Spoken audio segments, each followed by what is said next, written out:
All India मजलिस इत्तेहादुल मुस्लिमीन के सभी चाहने वालों के लिए इस वक्त की बड़ी अपडेट महाराष्ट्र विधानसभा चुनाव 2024 से लेकर हाजिर हुए हैं।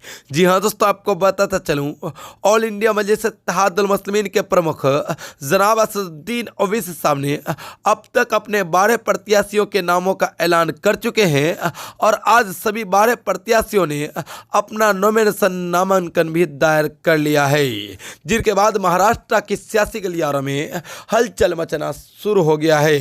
तो दोस्तों आइए जानते हैं आखिरकार वो 12 उम्मीदवार कौन कौन से हैं जिन्होंने अब तक नॉमिनेशन कर लिया है एआईएमआईएम पार्टी के उम्मीदवार के तौर पर। तो दोस्तों आइए जानते हैं। दोस्तों पहला बात करते पहला वर्सोवा विधानसभा से रईस लस्करिया साहब और दूसरा बात करें दूसरा कुर्ला विधानसभा 174 से बबीता कृष्ण कांडे उर्फ आसमा शेख साहिबा और वहीं पे दोस्तों तीसरा बात करें औरंगाबाद ईस्ट जहां से एआईएमआईएम पार्टी के पूर्व सांसद इम्तियाज़ जलील साहब चुनाव लड़ रहे हैं और वहीं पे दोस्तों चौथा बात करें तो चौथा है बैकल्ला विधानसभा सीट जहाँ से फैयाज अहमद खान साहब एआईएमआईएम पार्टी के उम्मीदवार के तौर पर चुनाव लड़ रहे हैं।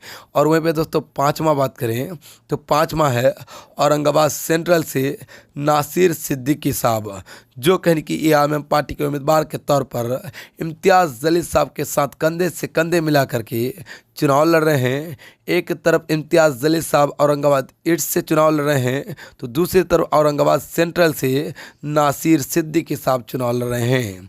और वहीं पे दोस्तों छठा बात करें तो छठा फारूक साबदी साहब जो सोलापुर से एआईएमआईएम पार्टी के उम्मीदवार के तौर पर चुनाव लड़ रहे हैं। और वहीं पे दोस्तों सातवां बात करें तो सातवां है सम्राट मानिक साहब जो कहने की मूर्तिजापुर से एआईएमआईएम पार्टी के उम्मीदवार के तौर पर चुनाव लड़ रहे हैं।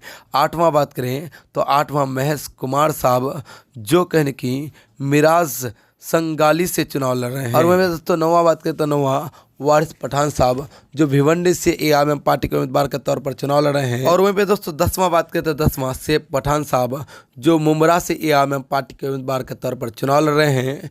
11वां बात करें तो 11वां धुलिया विधानसभा से जनाब फारूक शाह साहब चुनाव लड़ रहे हैं जो एक बार फिर से एआईएमआईएम पार्टी के उम्मीदवार के तौर पर चुनाव लड़ रहे हैं।